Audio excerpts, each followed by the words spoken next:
Hello, and welcome to the RPG Bookclub Have You Played Resident Evil Crossover event, the podcast where I ask my friend Sam if he has played Resident Evil. I am David Bernard Howe. I am Maddy, and I'm no longer the center of attention. I am Sam Allman. Alright, so what we do on this podcast is we ask people if they've played Resident Evil, and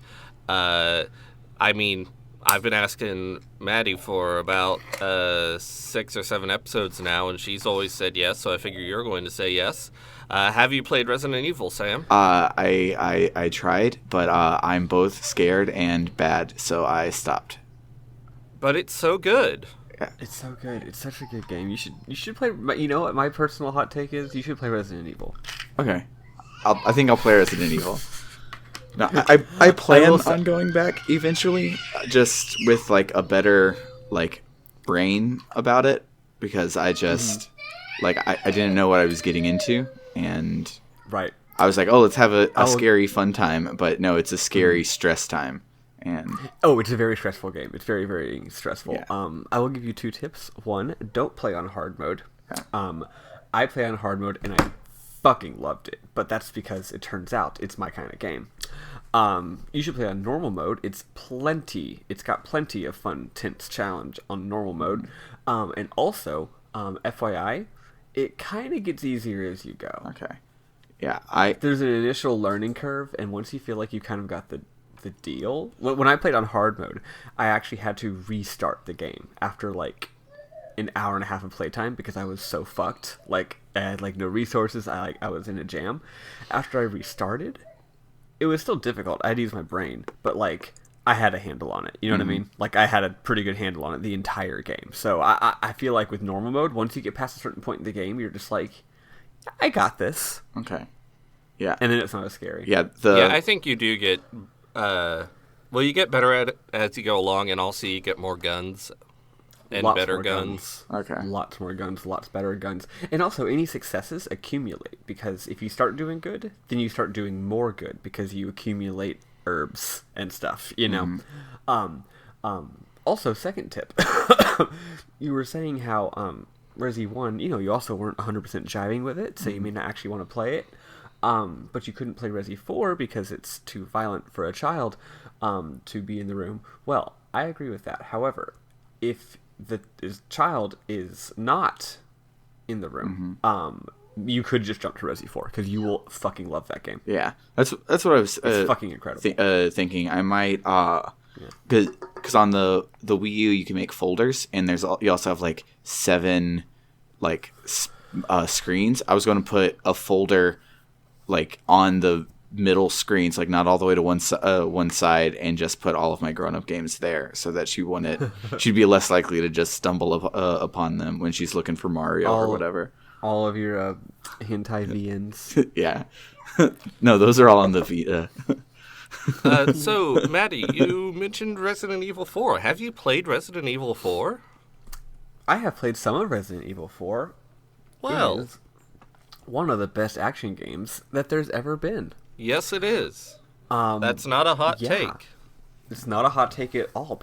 You're hearing it more and more. People said that back when it first came out, and unlike a lot of games which get buzz and everyone says it's the best fucking game of all time because it's like BioShock Infinite or something, and then after a month we all realized that we were in some kind of fugue state.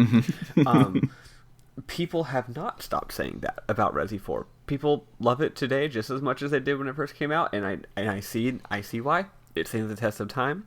It's an incredible video game. I am either at the end of chapter 2 or the beginning. No, I'm at the beginning of chapter 3, and I heard there are 5 chapters or so. I've heard the plot gets hog bonkers. So far, nothing's happened yet, so I'm guessing the later chapters have a lot more things happen. Yeah, the plot is weird and absolute nonsense. Yeah, I gotta say, I was reading some articles and criticisms of the game, and a lot of people actually did strongly criticize this aspect of it. And at first, I was like, "Who cares? Whatever. It's just a dumb game." But then I thought, you know what? Resident Evil 1's plot is actually really good. Mm-hmm. It's still B-movie pulpy stuff, but it takes itself seriously, and it does have an arc to it, and it does have a lot of tension, and compared to that, Resi 4 is like not. It is dumb nonsense, yes, but man, the shooting and the zombies are They're not zombies. they're real good. It is kind of funny at the very beginning. Actually, they explicitly say that right at the beginning. Do you remember? Right at the very beginning, when the first like weird, crazy Spanish cultist shows up, and Leon's like, "What? And then he shoots him. After you shoot him, if you click a button to inspect his zombie, Leon's like, or his body, Leon's like, it's not a zombie. And I'm like, it's actually kind of cute that but like. Yeah, they made a big deal out of it not being zombies. Yeah, it doesn't feel like a fourth wall breaking thing. It feels more like, because Leon has fought zombies. He fights zombies in Resi 2. So he himself is like, oh, that's weird. I would have thought it would be a zombie. Speaking of Resi 4, did you know that the prototype for Resident Evil 4 is Devil May Cry? Yeah. That's so wild. Yeah. I learned that yesterday watching GDQ. Yeah, I knew that for a long time, and I was like, that's weird. I've played Devil May Cry 3, and I don't know, it doesn't seem that much like Resident Evil. But then I played Devil May Cry 1, and I was like, oh, yeah, this is totally Resident Evil, except you can jump really high and swing a sword. Yeah. Other than that, it's exactly Resident Evil. Yeah, it's pretty cool. It's really amazing how in some ways divorced the mechanical and code elements of a game are, but on the other hand, how tightly woven they are. Like, on one hand, the same basic engine can build Link's Awakening or For the Frolic of Tolls or Resident Evil or Devil May Cry, and it's like, yeah, on one hand, it's like these are literally completely different genres. On the other hand, it's like, oh yeah, no, they're obviously clearly like have the same DNA. Yeah. Mm-hmm.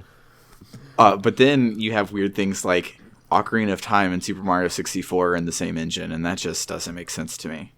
They are? Yeah. Oh yeah. Huh. It underwent heavy rewrites by the time that Ocarina came out, but Obviously. yeah, I would assume. there are screenshots of its development from when it was closer to Mario 64, and it looked a lot more like Mario, but it's still just nuts that they're in the same basic engine. But I mean, And of course, I will say that, you know, the modern gamers are very illiterate when it comes to things like what's an engine. yeah, Even I'm not. I mean, even I'm certainly I'm not a professional game developer, but I am a programmer and a software developer who has had a job in that field and has a degree and shit. So I get probably a lot more than most people, but on the other hand, there's still a lot of stuff I don't know because I haven't worked specifically in the big budget game development field. So, yeah. And one thing, but like for me, like I can clearly see those two games and be like, yeah, no, there's obviously like they obviously developed these with shared DNA. That makes sense to me. one thing that always bothers me when I'm trying to like talk with people like about say my my game aspect that I'm working on, like I will say, well, first I just got to get the engine built and then I can do everything else. And everyone's like, aren't you making it in Unity? Isn't that the engine? I mean, and I'm like, well, yeah, but it's not the engine for my game. It is the engine that runs my camera and it takes my input. But that's not what I mean. I mean, I need to talk to NPCs and open boxes and get inventory items, and then I can build the game. Yeah, you see, sometimes you see people saying things like they won't play a game that's made in Unity because they're all trash or something, and yeah. And my favorite thing is all of their favorite games were also made in Unity. They just are made by rich people that can remove the Unity logo. Like Hearthstone is made in Unity. So I didn't know that. Yeah. So like, if you like Hearthstone, you like Unity games. I mean, every engine that people dunk on has really high quality, cool games made in it. Like, there's tons of extremely high quality stuff made in Game Maker. Mm-hmm. Yeah. And then The only engine I can think of where like the only engine I can think of that is a specific enough engine that it does like leave a stamp is RPG Maker. Yeah. Well, yeah. And even Like obviously, and even then there's playing some RPG Maker. You know it's RPG Maker. and even then there's some legit ones made in RPG Oh yeah, Maker. there's some great stuff being made, but it does have like a flavor. Yeah. Whereas like Game Maker, Game Maker can totally not have that Game Maker flavor if you really know what you're doing, right? Unlike me, who does not know what she's doing. But making games is fun. I should try it sometime. Yeah. Yeah. I mean, also someone we know who makes great music for games on Twitter was like, I saw man, that. I would like to start making music for games again. And I was like, man, wish I was making some games. Yep. I actually got some really good ideas for games in the last here's a fun fact about me that I'll just share for pro of nothing. So I go to church. I follow a religion, and Whoa. you can tell. The funny thing is, the best days at church for me, aka the best if well, I mean, a day at church is a lot of things. There's, hanging out with your buds, there's fellowship, there's all that stuff. But as far as, like, the preacher giving a real good liturgy and having a nice church service, for me, a really, really effective church service where the liturgy is really saying something deep and thoughtful and stuff like that, it always gives me video game ideas. Most of my best ideas have come from church, and I haven't got a game idea at church in a while, but I got a real good one yesterday. Basically, the pastor will be explaining some theological concept or something that she's trying to express, and I'll be like, oh, I can make a game out of that. It's like the opposite of I could make a religion out of this. Yes, exactly. But yeah, again, it's happened a lot, and then I got a really good game idea a few days ago while playing Dragon Quest XI. It's I won't explain the whole idea, but I will say it's kind of funny. I got to a new chapter of the game, and the chapter of the game was In Search of Lost Time, and that made me think of the book In Search of Lost Time, of course, which is what it's a reference to. I haven't read the book, but I know a little bit about the book, and that gave me a game idea. Well, it's appropriate that your other religion, Dragon Quest, also gives you game ideas. Yeah. Yes, exactly. I actually got that idea while I was at church in Dragon Quest. That's not true. Oh. Actually, no, because I was saving See? when I saw the title of the game's chapter, so I suppose I was. Synergy. Synergy, yeah. I'm never going to actually read Proust, but I will certainly name a video game after it. Has anyone read Proust?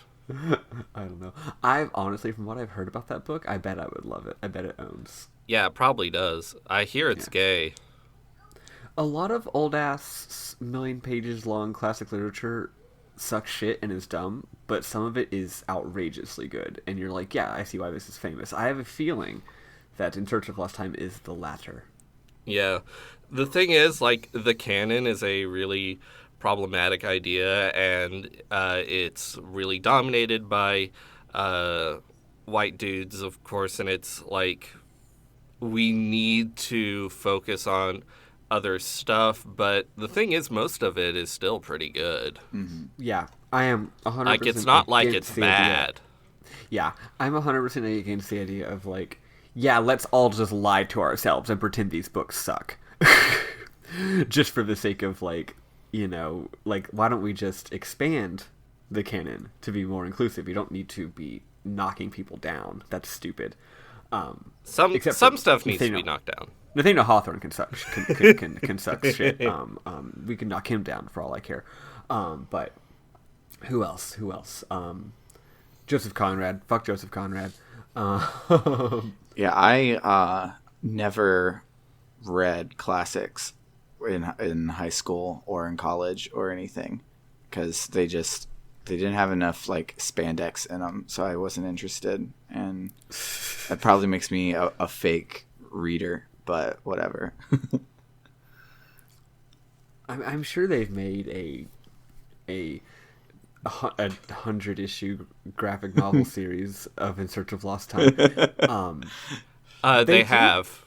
That's how as I was talking, I was legitimately like, I'm pretty sure they've done this. Yeah, but they do that a lot. When I go to the library, like about half of the manga section is filled up with like manga adventures, the Scarlet Letter or whatever. And I'm just like, Yeah, and I hate the Scarlet Letter. also, of course, In Search of Lost Time is, I believe it's French, and the French just fucking love their comic books. yeah, which is like crazy to me because they feel so like, even though manga is gigantic, like comic books feel so American and tied to like truth, justice in the American way. But like meanwhile, everywhere else is just like, nah, we can draw pictures too, dude. Don't be racist. And then you've got England, who only has fucking Tintin. No, they also That's have Belgian. Yeah. Oh, well, I hate Tintin. And England has Miracle Man, the knockoff of That sounds stupid. the knockoff of Captain Marvel, which was a knockoff of Superman. Yes, I read this big article by Susanna Polo about the history of Captain Marvel. It came out right before the Shazam movie, and it was wild. Yeah, it's one of the best articles I've read this year. It's so good. So on GDQ, Bernard, we had a perfectly sophisticated podcast, and now we got Sam here, and we're talking about comic books. there's a Great Gatsby comic book. Do you want me to talk about that one? Yes. Meanwhile, at GDQ, they're running this game called Time Spinner, and it is pretty. It's a Metroidvania looking, but its art style is real good. I've never heard of that. Yeah, I hadn't Me either. neither, It looks great. Remember back in the day, like, God, it's 2019, maybe 10 years or so ago, when the idea, when Metroidvania was a super, not exactly a niche genre, because Super Metroid and Symphony of the Night are very, very famous and beloved, but, like, they weren't making any new ones, and occasionally, very occasionally, you'd hear tell that some developer was working on a game that was Metroidvania, and everyone would be like, oh, that's awesome, that's so cool, yeah, what a great, cool idea to do a Metroidvania. And now it's like every fucking video game is Metroidvania. Yeah. Where I'm looking at it now, and it certainly looks like Metroid. Yeah. It's Except he's stopping time. yeah. That's not something Metroid can do. Is he spinning time? There's something spinning around him. Yeah. You kind of fight with Or like her. I think I'm it's a not her. sure. And you kind of fight with like Zenyatta balls from Overwatch. Maybe the title of the game needs a comma. Time, comma, spinner. I hardly know her. Because you got a time and you got your spinner. But yeah, I remember when like every Metroidvania that would come out, I'd be like, oh, that's like, let me put that game on my backlog. Like that's something that I will want to do eventually. And now it's just like, oh, it's a Metroidvania. Well, maybe when I'm bored. Yeah, You might you as well gotta just say be it's a video game. you gotta be selective. Yeah. So yeah, the big one, Bloodstained, just came out. And I hear it's good but boring because of its setting and plot and stuff. Because Yeah, I had zero interest in it because, like, fuck Igarashi, he sucks, and the whole project has been a big clusterfuck, and it's been stupid, and I don't know, maybe if you need fans to have backlash and tell you that your game looks ugly, maybe if you don't have enough intelligence and artistic conscience to recognize that your game looks ugly without having to have someone tell you that, you don't have a fucking vision for your game. But ever since it's come out, I kind of want to play it because everyone seems very surprised by it. Everyone I follow on Twitter seems to be like, hell yeah, this game owns. yeah, like most people are saying the game owns, but they're just like, I couldn't tell you what it's about because I don't give a shit about like Gothic architecture anymore. Oh yeah, yeah. I watched some gameplay footage of it because I was curious, and one, it sure does look like Symphony of the Night and how it plays, and two, it starts on a boat, it starts on a ship, and I'm Nice. like, hell yeah, love ships. Hell yeah, that's real good. 3, it was like really hard to see the character because like she's wearing this black dress and these big black boots, and her hair is black, and so you can like really only see her thighs and her upper arms. Hot. And she's like parts. she's like a reverse Rayman, and my immediate thought was this would read a lot better if she were naked. And then I was like, or she could be wearing a lighter color.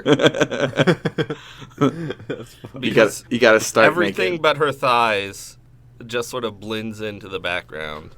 And I'm not sure if that's a problem in the rest of the game. Yeah. Right. That's got me... See, once again, though, I feel like that points to lack of artistic vision. Because who is making a Metroidvania and sets the opening of it on a boat and does apparently not have the idea, wait a second, the whole game should be on a boat. What morally That's bankrupt obviously person didn't make a whole Metroidvania on a boat? As soon as you said boat, I thought Metroidvania set on boat. That is a brilliant idea for a video game. We should make the boat Troidvania. Hell yeah, I will make that shit. It'd be like a mixture of Metroidvania and like SOS. Ooh. Nice. Have either of y'all played SOS? No. Sam, But you've told me about it. Isn't it on the manifesto? Maybe? No, it's not. There's an ActionButton.net review of it, and it is also mentioned in the review of Dragon Quarter. But it is not itself on the manifesto. That's why it was familiar, because it was from the Dragon Quarter review. Yeah. It is a brilliant game. I have not beaten it. It's too damn hard. I guess you could say there's a lot of games I love where you know, different kinds of games sure take radically different amounts of time to play. Like RPG, I'm like, yeah, this game's nice. I like it. I've poured 60 hours into it, right? Meanwhile, like a game like what's a good example? Some of the shmups that I have on my Switch, like what's the one? Not Soldier Blade. That's on PS4. Anyway, one of those Neo Geo shmups I have on my Switch. It's like, oh yeah, I adore this game. I absolutely love this game. I'm fucking obsessed with it. If you go to the menu and look at my playtime, it's like 5 hours.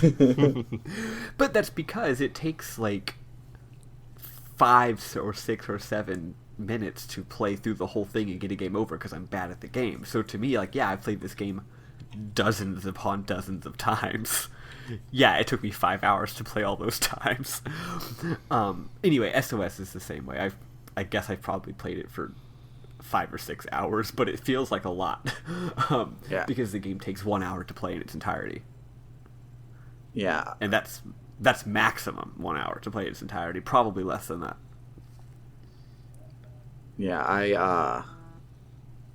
I have so many games that like I feel like, oh, this game is taking forever. I don't really want to finish it. Let me go and save in case I want to ever come back to it. And it's like 1 hour 40. And then there are other games where I'm like, oh, I've played a lot today. Let me take a break. And it says 40 hours. And I'm like, oh, there went Tuesday. Yep. Which, you know, the simple fact of how damn long RPGs take to play is you kind of push it out of your mind as a non-issue because you don't want to think about it, but it really is. Like our mutual buddy Harrison, he's like, I legitimately just have moral issues with the idea of taking that long to play an RPG, no matter how good it is. And I'm like, well, when you put it that way, you're making me feel like I've wasted lots of time on these things. And I agree to an extent, and that is why basically the only RPG that I give a pass for being longer than 30 or 40 hours is Dragon Quest and Persona. Yeah. Because to quote what I say about those games, being super long is, quote, part of it.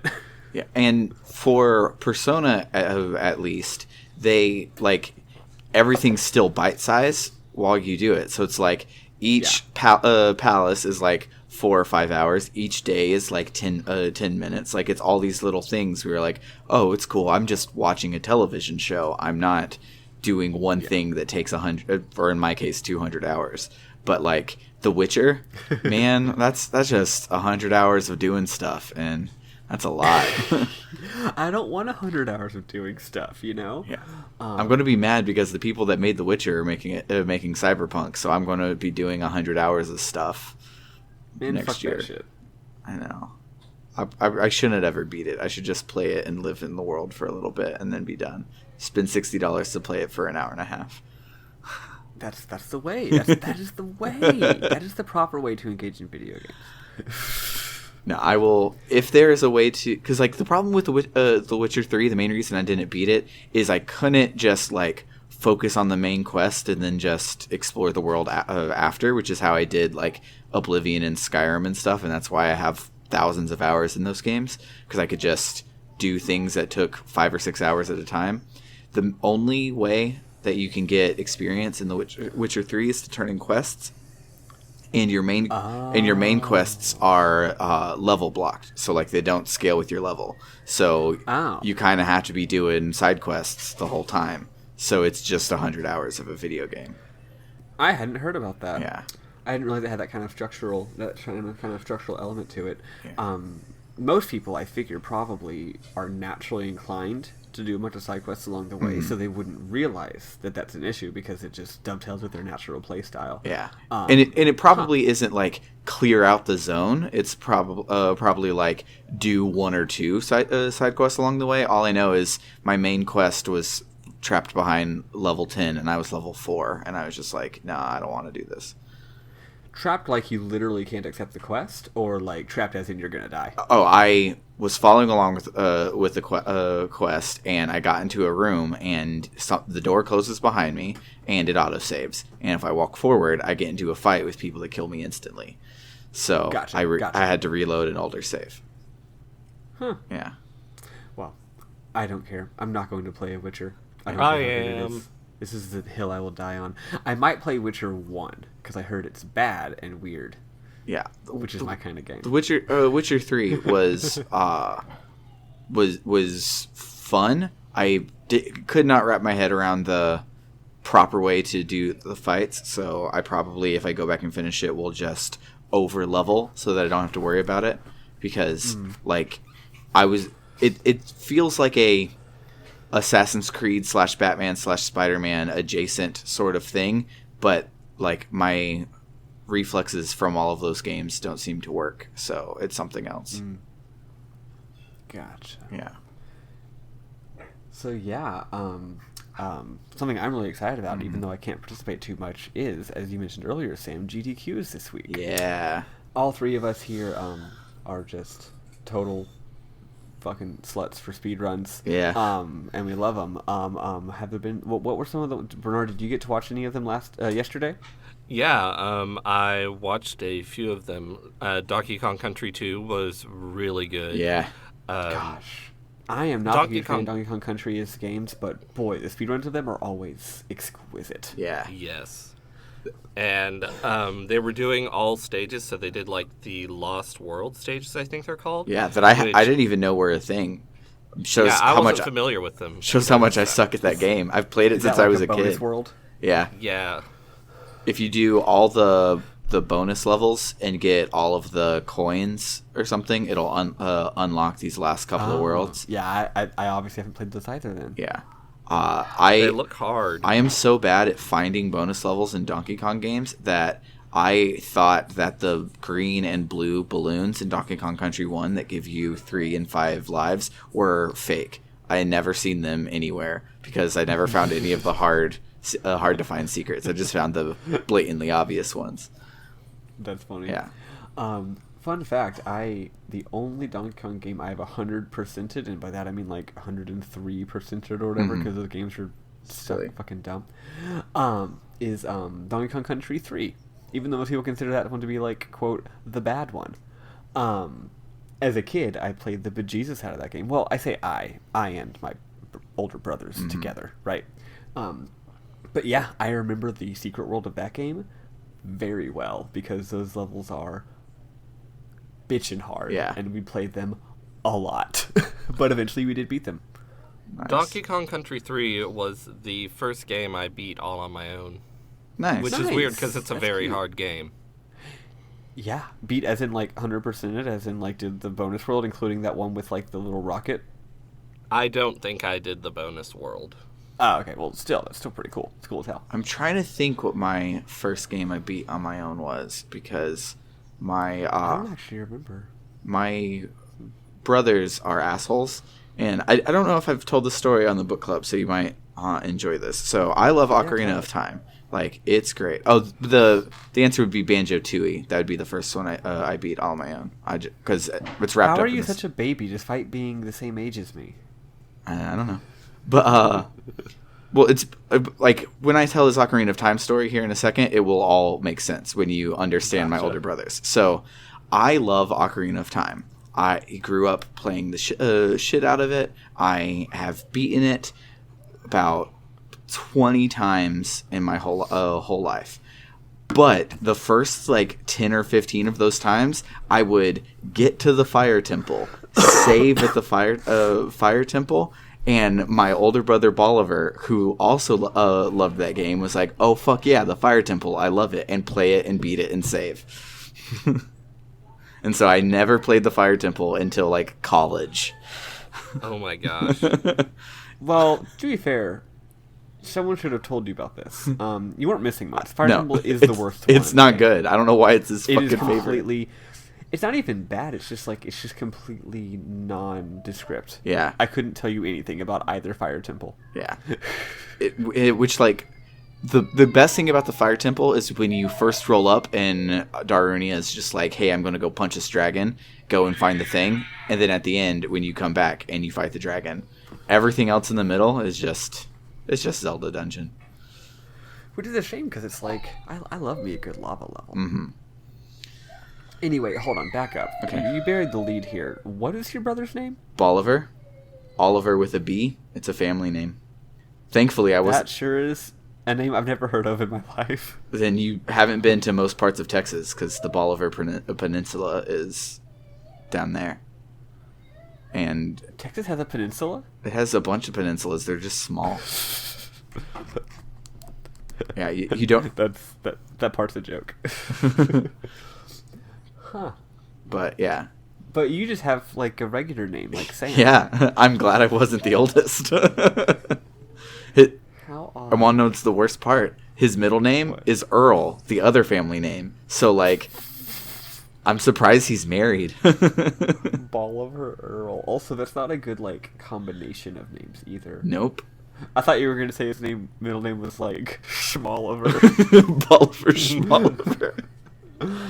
I wish. He went by B3 most of his life. Because he's That's the good, third. actually. Yeah. That's quite good, actually. Yeah. I dig that. No, Bolivar is like the kind of name I would use if someone's name was Oliver and I was like doing a meme and put that like emoji at the beginning of it. Yeah, my grandpa, the one that cursed us with this, Bolivar Earl Ullman Sr., he went by Bob. And like, yeah, go by Bob. Like, wait, if you don't like your own name enough such that you go by a nickname, why would you name your kid that? Because Bob was named after his grandpa, whose was. Oh, so he didn't curse you with it then? Okay. Yeah, but he started this this legacy, because he also misspelled my papa's name. So Papa was AR, and from my grandfather down to my brother are all ER. AR is a lot better. Yeah. Because with ER, it's just like, did you stick a B on the word Oliver? But with AR, it's like, oh no, this is like some like old-timey shit. Yeah. And And it's like Balthazar. yeah, and what's great is, as you can guess, nobody could ever like properly like cold call us, and because they would always ask for my dad and would be like, is Bolivier alimony there? And we're like, no, I can honestly say that Bolivier alimony does not live here. Yeah. Sam, I did not know any of these facts about you. You live a charmed life. I do. Also, speaking of Charmed, the television show, my father said that it was a devil show, and we were not allowed to watch it. And then he watched all of it. Oh wow, Sam, we're from Texas. Whose parents didn't say that something was a devil show? Right. My parents didn't say that something was a devil show. I said it was a devil show and refused to watch it myself. Yeah, it's actually great. That's amazing. I was way more strict on myself than my parents were. I also did that, but it wasn't that I thought it was a devil. I thought things were devil shows. It's that I knew my parents would say it was a devil show. So it's like, yeah, I'm not going to bother with this one. This isn't going to pan out. Yeah. I will say though, I also did have a natural aversion. Yeah, I would see something about wizards or witches or whatever, and some part of my brain would be like, that's bad. Sometimes I would engage in it anyway, but sometimes I also would be like, Yeah. I think probably the main reason why I'm more of a Digimon kid besides a Pokemon kid, besides the fact that television was free and video games are expensive and I was poor, so the TV show of Digimon is 10 times better than Pokemon. But besides that is... That's true. There was a chain letter in the going around emails in the 90s that I'm sure you guys remember that said that Satoshi was a Satanist and he was teaching kids how to summon Satan with Pokemon, and my parents 100% believed that. So I was not allowed to play Pokemon, but Digimon was okay.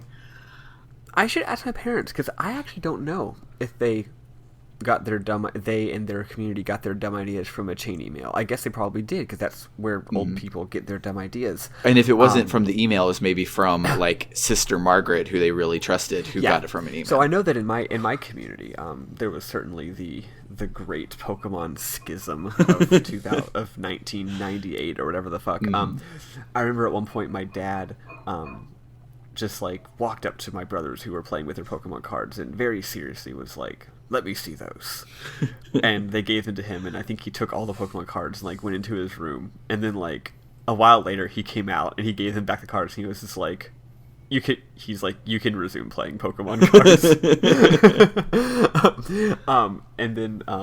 And I don't think he ever did that with the games, investigated the games. Thank God, because you actually do summon Satan in those games. Yeah.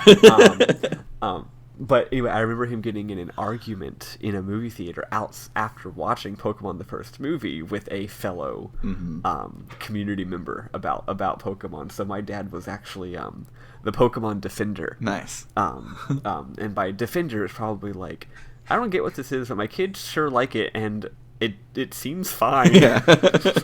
No, the issue wasn't really about summoning Satan. The issue was about evolution. Maybe so.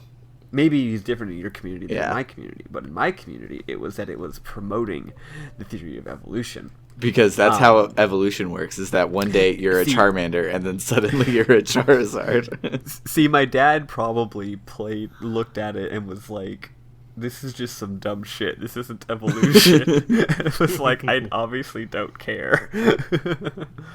Oh, man. We sure cared about different things back in the day. Yeah. Back in the pre-9/11 days. Right.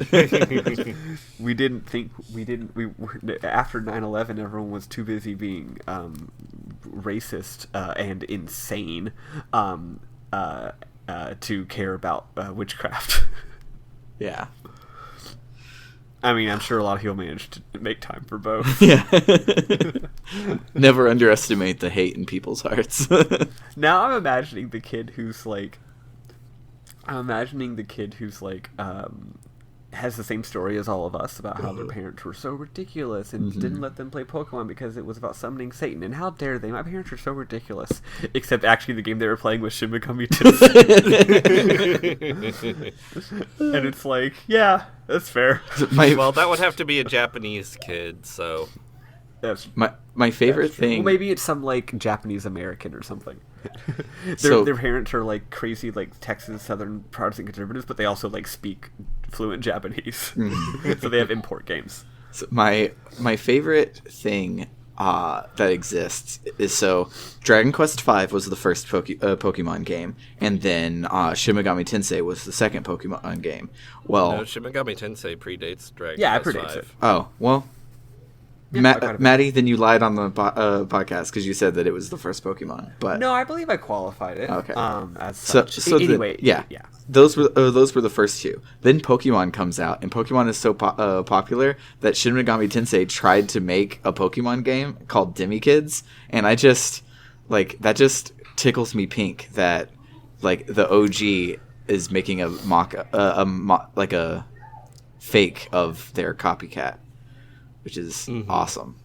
Demi Kids, I Yeah. hear, sucks, and I want to play it. No, my take is that SMT has been doing its own thing since time immemorial. Well, but technically Pokemon- Megaton, because the originals were That's just true. Megami Tensei. Yeah. That's true. So Megaton's been doing its own thing since time immemorial. But I do definitely think that Pokemon, the creators of Pokemon, are, I feel like, probably a lot more influenced by Dragon Quest V than they were by Shin Megami Yeah. Tensei. Definitely.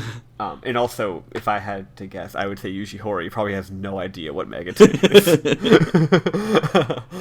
Because he exists in his own little world. Yeah. But yeah, no, Megaton's been doing its own thing since forever. Yeah.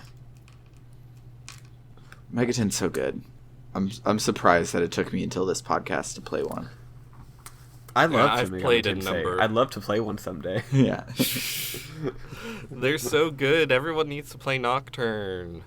Yeah. You know, there is one weird thing about Japanese media in general, because yeah, my parents definitely were iffy or not, or even worse than iffy on some animes as a kid.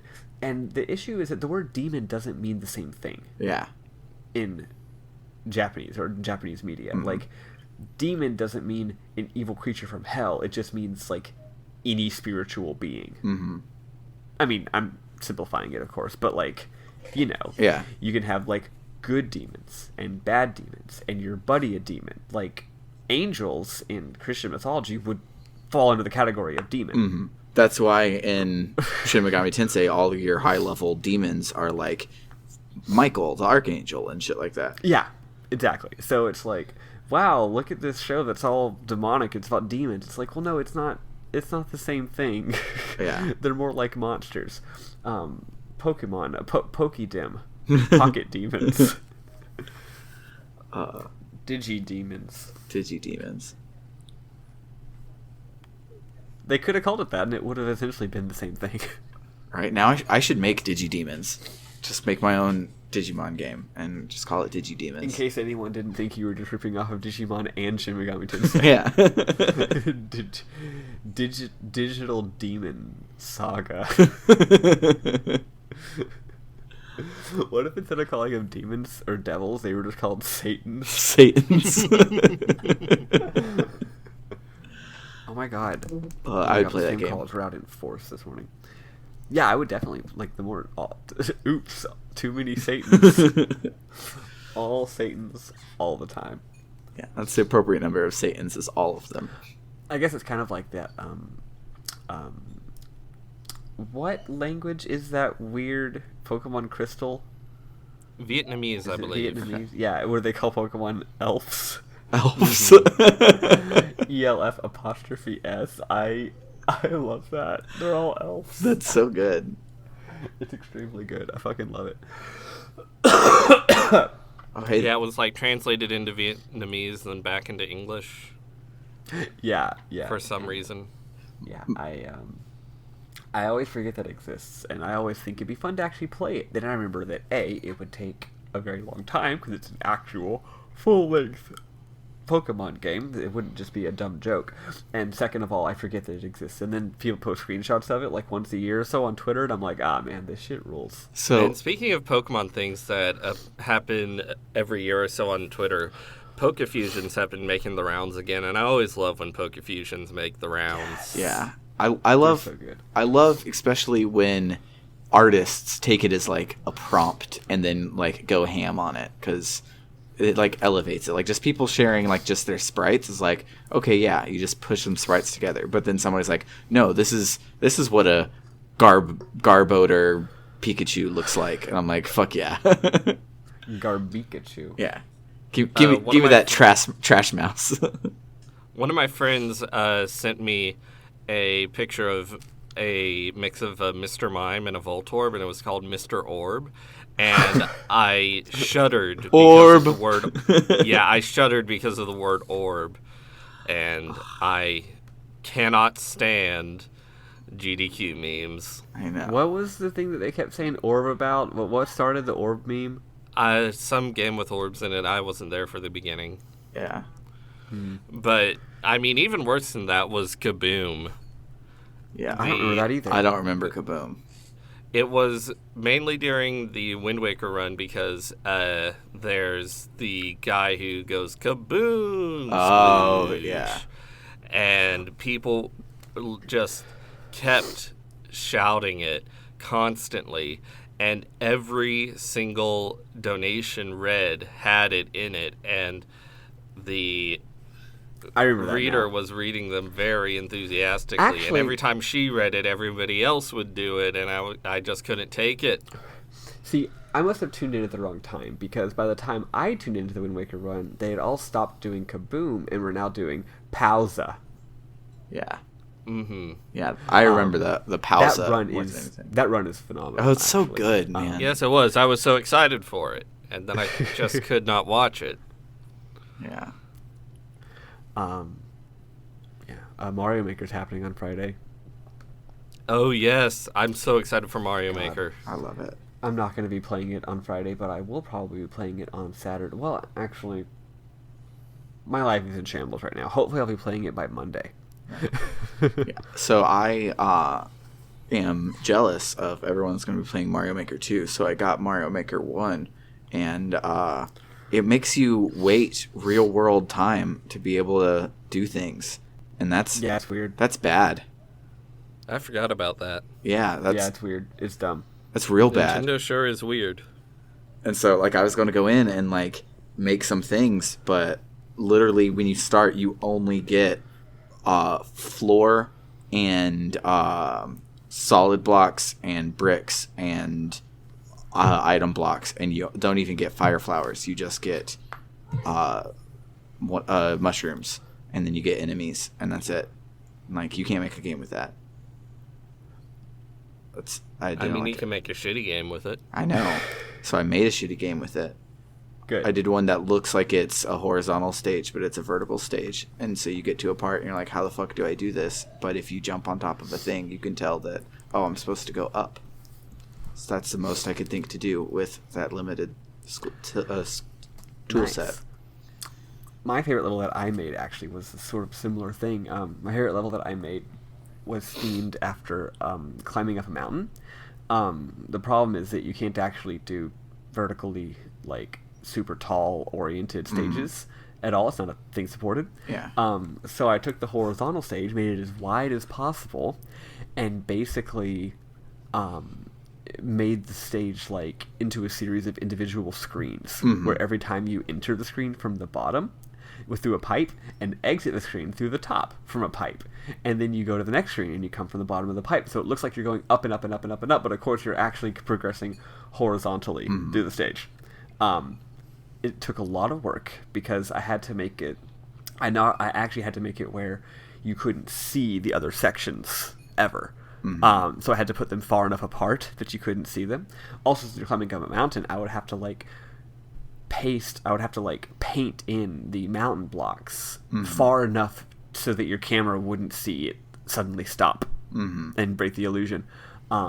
Funny thing is, I put so much effort into that, and I felt so proud of it, and it was such a labor of love, and it was also a stupendously good level. I thought it turned out great. And it's funny because now Mario Maker 2, it's like, oh yeah, I wouldn't need to put in that effort at all. I can just make a vertical level. Right. Yeah, there are vertical levels, and also when there's a wall, it stops the scrolling. Which is real cool. Yeah. Yeah. I love that. So yeah, I'm probably going to remake the same level, except it'll be a lot easier. Yeah.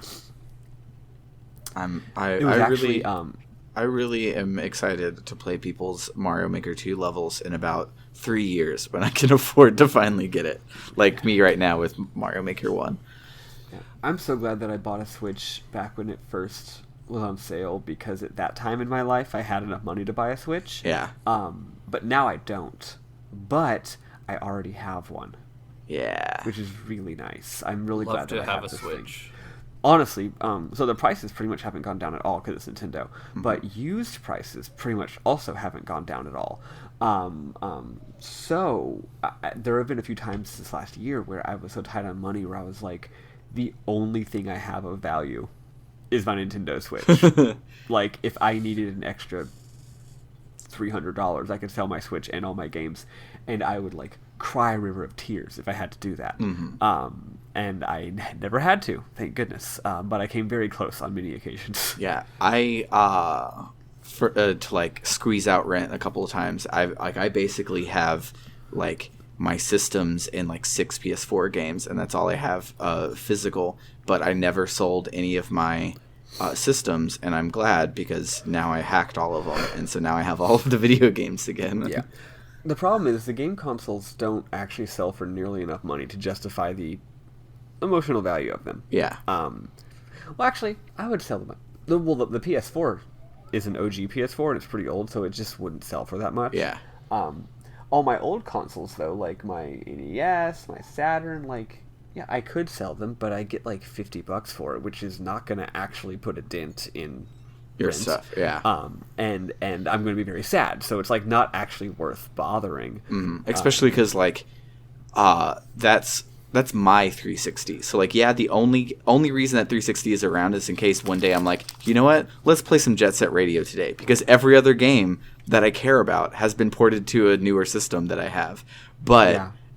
I don't want to get rid of it because that's like, it has my stupid ass Mass Effect faceplate and a Blink-182 sticker on it. Like Oh, don't even get me started on stupid ass faceplates. I miss. I do have my Hori fighting stick. That could sell for like $100.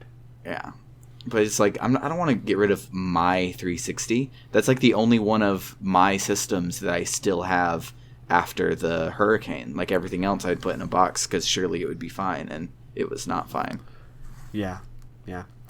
That's why I feel. Actually, I still have the same NES that I've had since literally before I was born. Yeah, Well, I don't remember when my family got an NES. I think it was when I was born, but when I was still like a precognizant baby, was when we got our NES. And I've replaced the 72-pin connector. nice. Only once. I've only had to replace it once. And yeah, it still works. It's a great little box. I hope I never have to get rid of it. Oh right, first game I ever beat. So yours was Banjo-Tooie, or Bernard's was Like Donkey Kong Country. I'm pretty 2? sure it's Banjo-Tooie. It might have been 3. Sonic 2 with cheat codes, but I don't know if Oh that god, counts. no. When I was a kid, Sonic games were always my white whales. Because I didn't have a Sega, so I would play them at friends' houses, and I was like, I love this game. Also, it's very difficult. Because it is. Yeah. First game I beat, honestly, probably Mario 3. Mario 3 is also hard.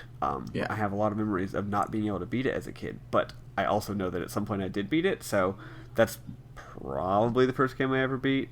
What other old NES games are there? Let's see. Speaking of Mario 1, I beat it on Switch like a couple of weeks ago, and the more I think about it, I think that's the first time I've ever beaten Super Mario 1.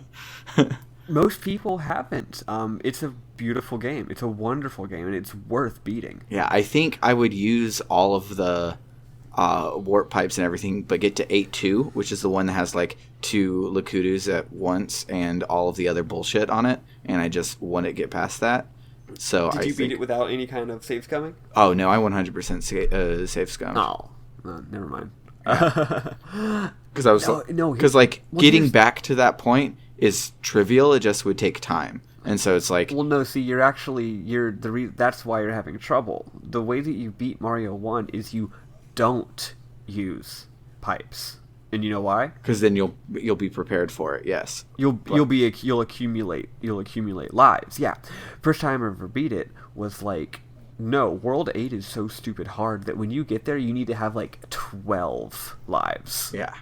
It's And crazy the only way to hard. do that is to play the game start to finish, which means you also get a lot of practice playing the game. Also, guess what? Worlds 1 through like 5 or 6 are not that hard once you really get used to it. Yeah. The game has a very, very gradual difficulty curve that sharply spikes at World 7. Yeah, I think traditionally I have done the play it straight, and I think I got to like World 6 or maybe 7 playing it straight, but I never beat it straight, and I never beat it cheating, so I finally beat it cheating like 2 weeks ago. Nice.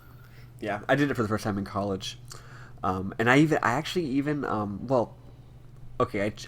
quote unquote cheated, but it was Lost Levels, so Lost Levels has save scumming built into the game. Mm-hmm. I did save scum cheat my way through all of Lost Levels. Which that's Lost Levels, so on Mario All-Star. So yeah. my brother, Michael, also has a normal name. He had never heard of Lost Levels, and so I was going through to go to Super Mario Brothers 3 when we were hanging out the other day, and he was like, "Wait, what's that one up there?" I'm like, "Oh, that's the Lost Levels. It's super hard." He goes, "How hard can it be?" And I'm like, "All right, here, take the Joy-Con." And he was like, "Yeah, let's go to Mario Brothers 3 after like a minute." I Lost love Levels is also a game that everybody should beat from start to finish. It is an incredible game, and it is fucking bullshit. My favorite thing is they made it so bullshit that like the NES lags and like some of your the mobs like flicker out and disappear because they've reached sprite limit in level 1. That's not even something like Oh my gosh, I wasn't aware of that. In most like NES games where that's a problem, like that tends to be a thing in like, oh, here's going to be the hardest room at the climax of the game, but they're like, nah, here's like 17 Goombas and 6 Koopas all with wings, so fuck you. Yeah. When I played Lost Levels for the first real time where I like got past level 1, I was really surprised by how much it reminded me of Mario Maker. Yeah. Well, what I love about Lost Levels is that, first of all, it's a game that only ever needs to exist once. Mm-hmm. It is like Lost Levels is Nintendo seeing how far they can really push this shit. Mm-hmm. And finding out how far, and after that they never did it again because they're like, no one wants to play this. But they had to do it at some point. Yeah. And I do think it's brilliant. I do not think it's actually bullshit. I think that it is intentionally, it's clever and it fucks with you, and it is a motherfucking bastard because, as far as I can tell, what's his name? Oh no, how could I forget his name? Miyamoto? No, Miyamoto didn't make Mario 2. Tezuka?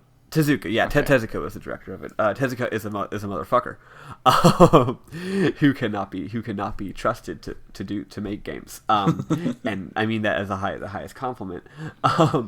And yeah, it's just like, oh, okay, so the mechanics of Mario can be used in these ways. Turns out you can make this degree of difficulty, and the game does not fall apart. That's the thing; it does hold together. Mm-hmm. So after this point, Nintendo's like, oh, okay, Mario could 100% be this. The mechanics do support this kind of play. It is engaging. It's not a glitchy mess. It's also not a nonsensical mess, like thematically or structurally. It is actually a coherent, engaging, well-constructed video game that is at this level of absurd difficulty. So ever since, they've just said, we are just choosing not to do that. Yeah, and I think... We do not want to make games that are that hard, but we totally could. And I think they took, like, how you can push the Mario formula into Super Mario Brothers 3, because there's a lot of, like really hard parts and, like, stuff like that. But it's not, like, let's just fuck with the player for 8 worlds like Lost Levels was. Like, they and then they go and they have the thank you levels at the end of every game since Super Mario World. And those are similarly just fuck you Lost Levels type, but it's there when it needs to be and not just the whole damn game. Exactly, yeah. They use those ideas in moderation. Have either of y'all beaten the secret bonus world of Mario World? No. I think I've played it and maybe like seen all the levels through save scumming. I have played that game probably more than any other game, and I could not tell you what happens after the underground world. The third one. What happens at the underground world is that's around the time you unlock all the Star Road levels and just warp to the end.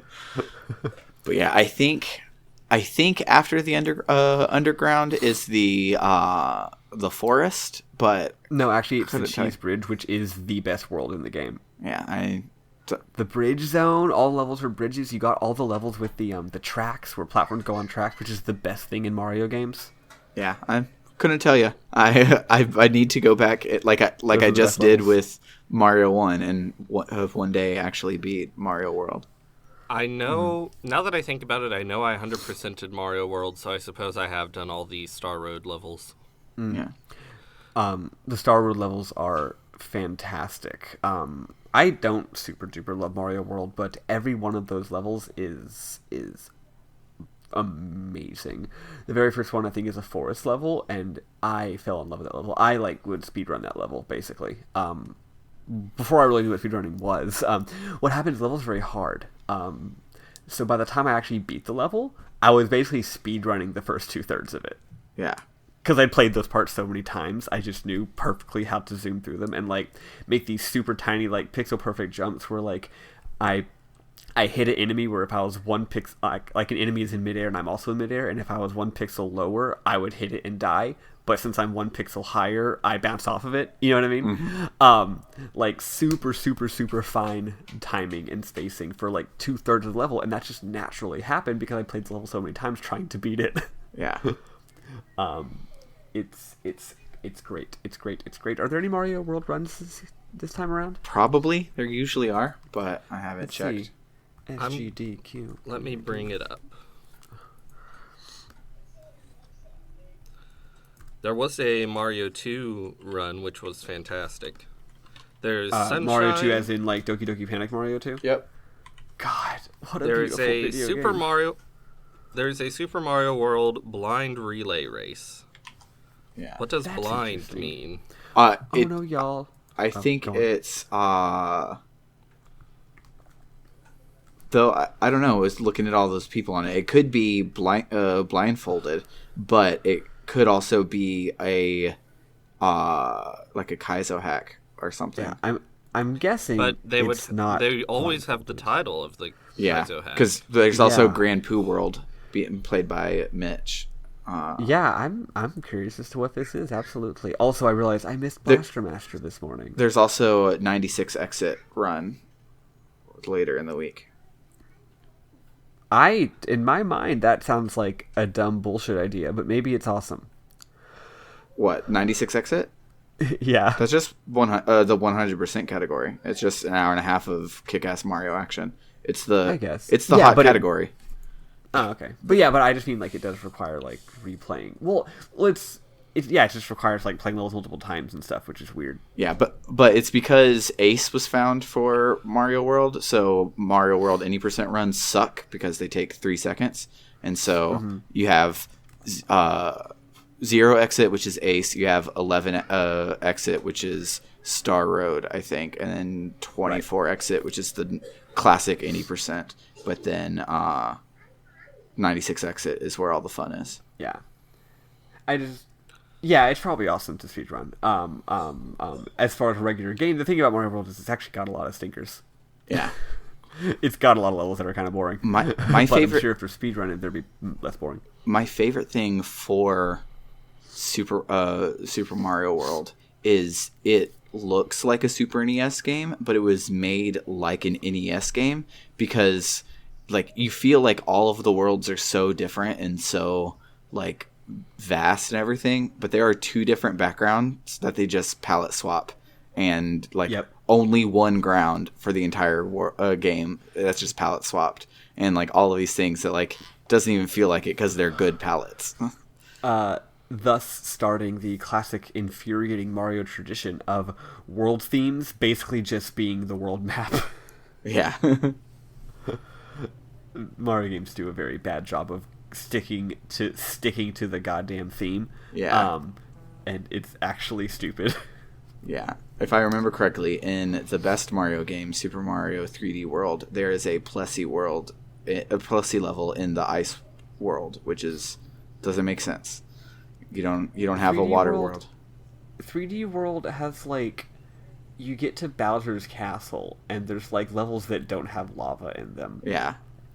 It's silly. To the secret bonus next world where it's like Bowser's theme park, and there's literally one level that has that theme. Yeah. One of the Bowser's theme park levels is at Bowser's theme park. The rest of them are just normal Mario shit. Yeah. I think there's like an ice mountain and stuff, and I'm like, but that doesn't make sense. Mario game, I care so much about your world building. You need to be more consistent with your world building. I just can't get invested in this fiction. I just have the thought in my head that like because like if you rearranged all the worlds, there probably would be enough lava levels to fill Bowser's Castle, etc. And I imagine somebody went and they're like, all right, here's the game. They're like, yeah, this level's too hard for the beginning of the game. Can you move it to Bowser's Castle? But it's just riding Plessy down like a waterfall. How is that Bowser? And they're like, yeah, it's fine. No, that I honestly do think that what happens is when the game's getting closer to completion, they like reorder the levels based on difficulty. Yeah. I think that might be part of it. Yeah, where they're like, oh, we're putting this level later on because it's too hard. We don't care if it's off theme. Yeah. Can you believe that there's a story mode to Mario Maker 2? I'm excited about that. That sounds so dope. Shit about it. Yeah.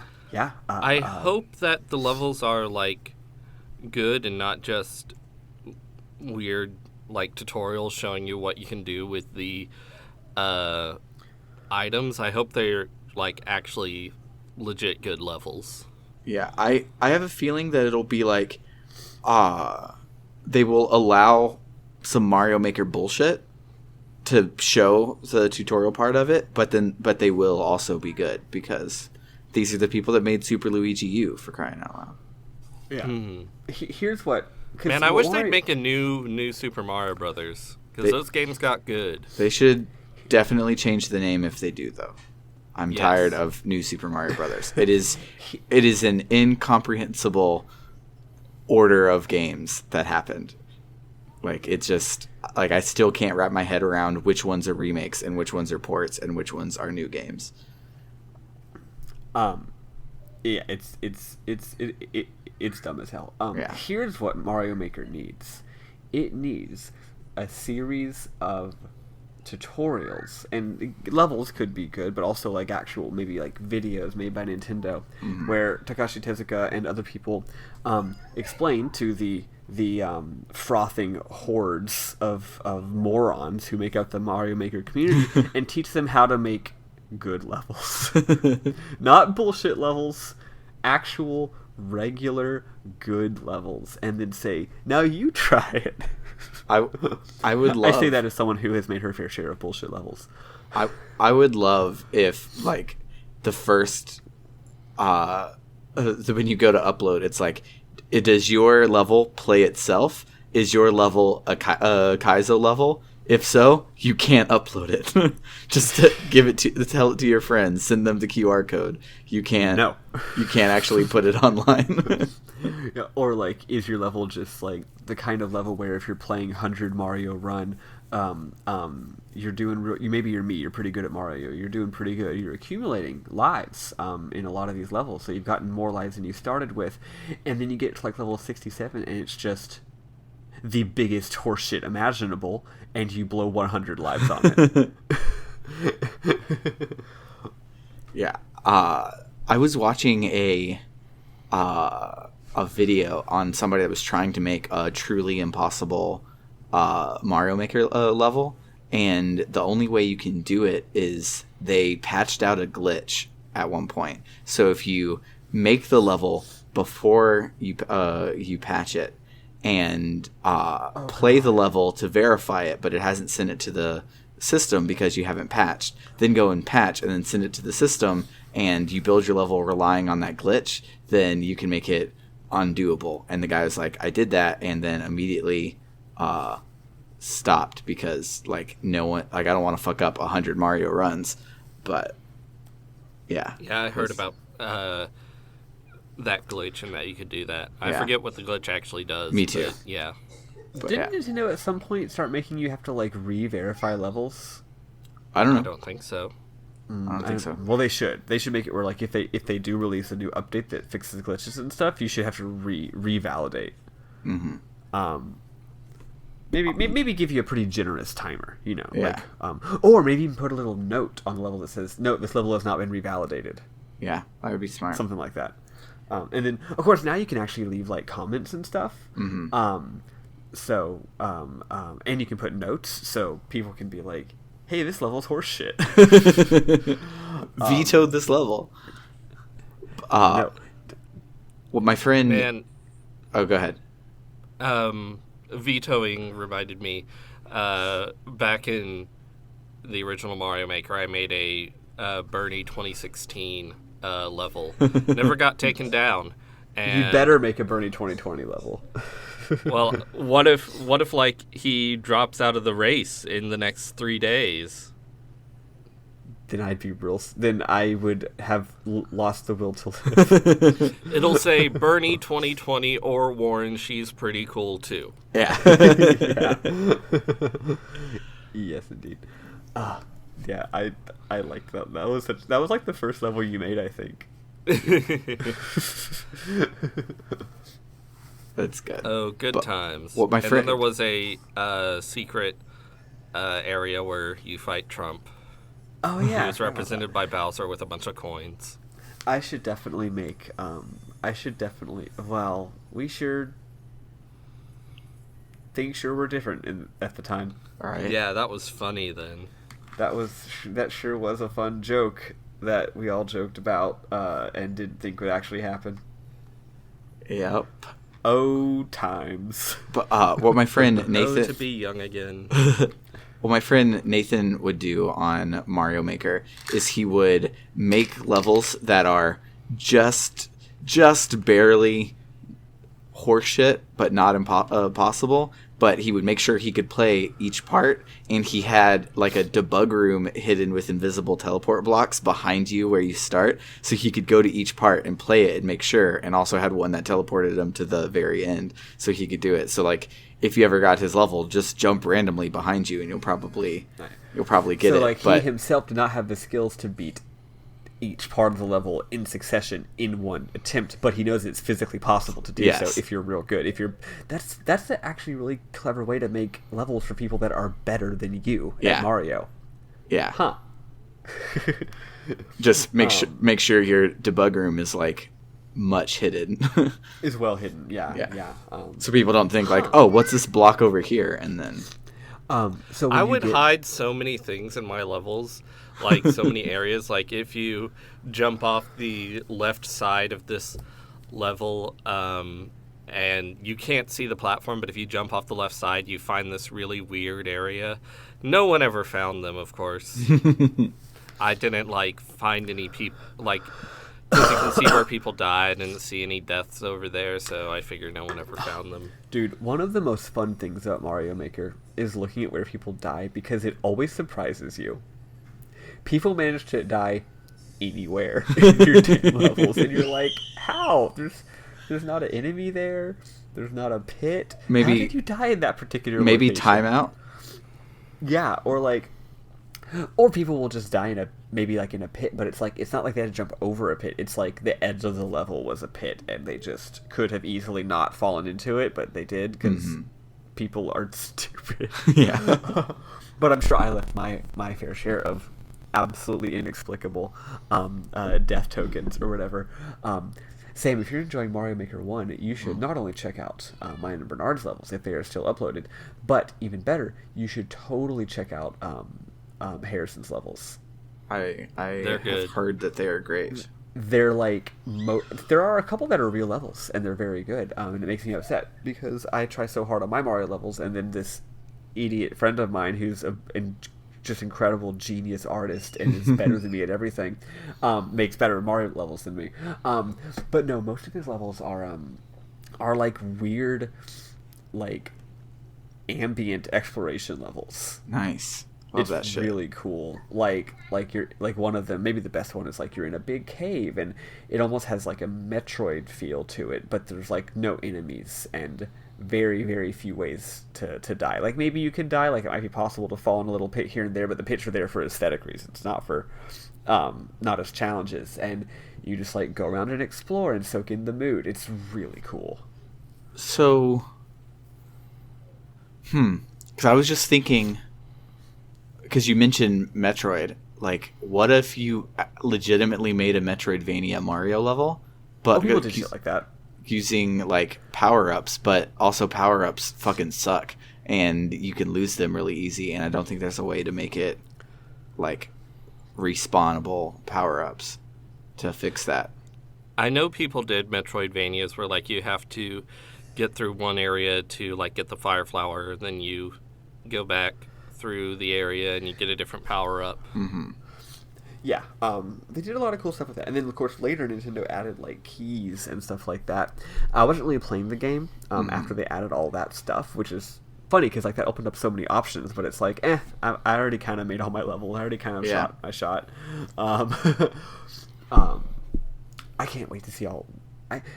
So, the old Mario Maker community, again, thrived off of not just... I don't just mean bullshit glitches. I just mean, like, weird edge cases that people found about the mechanics. And they made all these levels, and it had a whole community based on making these really weird levels with mechanics that they discovered as part of the game.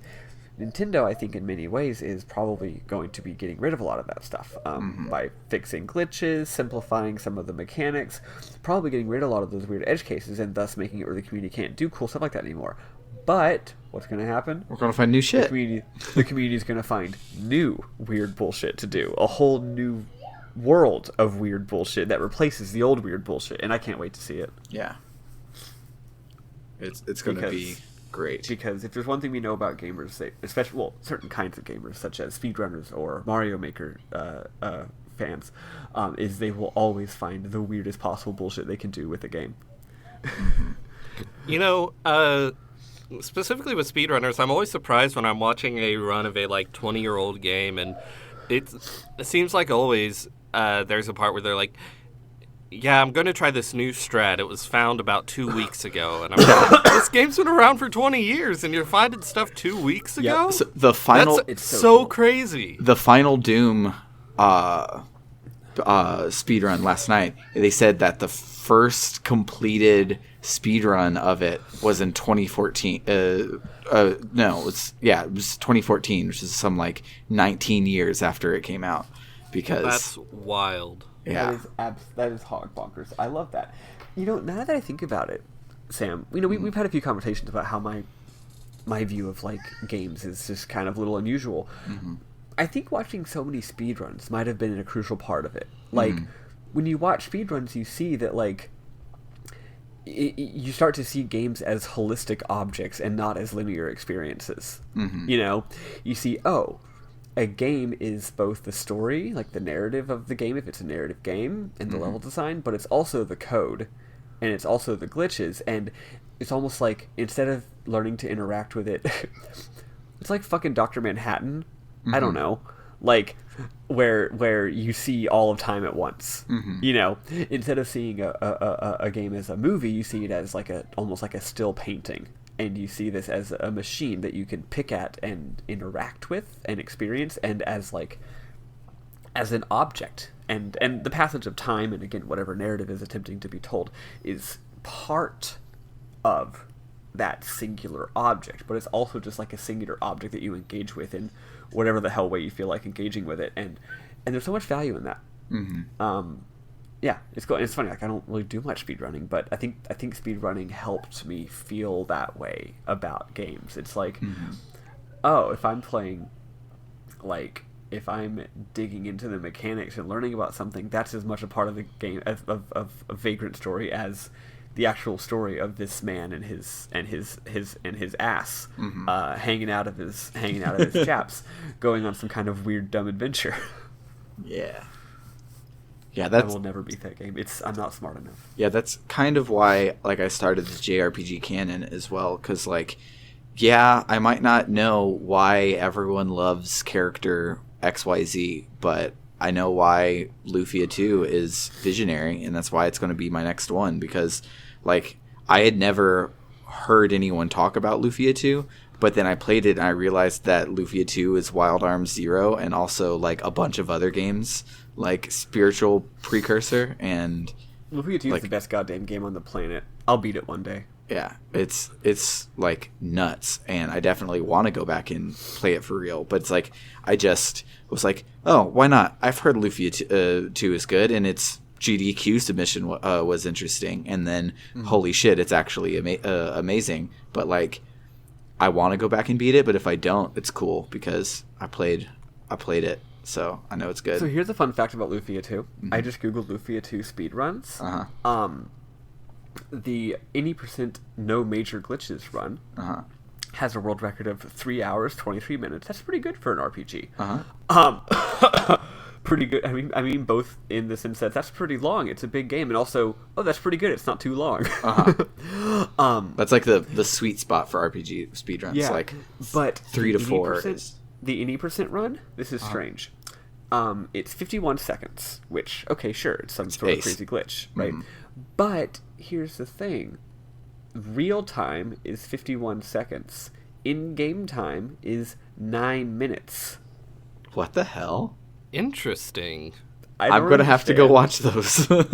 How is the real time less than the in-game time by a significant margin? I guess maybe the glitch fucks with the timer. Or perhaps. Or the timer has like certain cutscenes baked in as part of it, and so it's like, oh, well, you can't keep time during the dramatic plot 2 cutscene, so we'll just add 9 minutes to your. Oh, thing. Right. It's like this cutscene takes 2 minutes, so we literally just have a code to increment your timestamp by 2 minutes. Mm-hmm. Maybe so. Who knows? That actually makes sense, and it's probably the reason. Yeah, but if you look at the regular any % no major glitches, all of those, the real time is just a couple of minutes more than in-game time, which makes sense because there's certain times when in-game time doesn't count, right? Yeah. Like if you're, I don't know, resetting the game or something like that. That's just I want to watch this. I'll probably watch that in between one of these Castlevania blocks that's coming up. They're finishing up Castlevania 1, which I'm sad about. I love that game. It was really good. I was just watching it. Castlevania, all of them is all of the pre-Symphony Castlevanias are just all of them are perfect video games. Yeah. Well, maybe not Castlevania 2 Simon's Quest. I've heard that one. And certainly not Castlevania the Adventure. Okay. It's the Castlevania Adventure, I believe. Oh, excuse me. Yeah. I don't care about that game, so. The WiiWare or the WiiWare remake of it is supposedly like badass though. That's what I've heard. I heard that the Castlevania Adventure is actually just what they called it in America, and in Japan it was called Satan Densetsu. Get away from me. Come on, that was pretty good. It was pretty good. But yeah, no, Castlevania 1, Castlevania 3 on the NES, Castlevania 4, Super Castlevania 4, Castlevania Bloodstained, Castlevania Bloodlines, and Castlevania Rondo of Blood are all just unimaginably good video games. They make me almost sad. And Kid Dracula. So good. Kid Dracula is Kid good. Dracula. And the second, I forget what its subtitle is, but I think it's Belmont's Revenge. Castlevania 2 Belmont's Revenge, the second one on the Game Boy, is fantastic. Mm-hmm. Yes, I couldn't remember the name of that one because it's so similar to Simon's Quest, Belmont's Revenge. But yes, that I've played a bit of that one too, and it is excellent. Fun fact about Belmont's Revenge is if you're going to speedrun it, you actually speedrun it on a multi-pack that came out at the end of the Game Boy Color's lifetime, because it runs like 80% faster. Like it's a playable speed game in the multi-pack for some unknown reason. Like that is really fun. Because like the Game Boy Color didn't like add any RAM or anything; it just added color, so it shouldn't be that much better, but it is. So FYI, folks, turns out the best day of the week is Tuesday. Tuesday has Kirby 64, Nice. which is a Love beautiful game. The Kirby Crash Advanced Bandicoot. speedrun yesterday was really good too. Nice. Crash Bandicoot 3 Warped 80%. Pokemon Crystal 80% glitchless. Zelda Randomizer. Mario Sunshine 80% race. And then finally, Sonic Adventure DX Director's Cut, Big the Cat. Nice. 2 players, 1 controller. And Resident Evil 2. And Dive Kick. Yeah. And We Love Katamari. Yeah. Man, it's gonna- Tuesday's a hell of a day. I'm excited for Pokemon Crystal. I love Pokemon speedruns. Yeah. Glitchless Pokemon speedruns. They're so interesting. yeah. I love There's it. so many numbers. My very first one I watched was, I think it was Emerald. It might have been Heart Gold. I don't remember. But Kizaron was doing it at RPG Book, not RPG. RPG Limit Break is the correct thing I was trying to say. Wasn't a plug. Though Keys, if you want to come on and do, if you want to do a episode on Pokemon on RPG Book Club, you could. But Wait, someone's doing Kingdom Hearts 3? Nice. nice.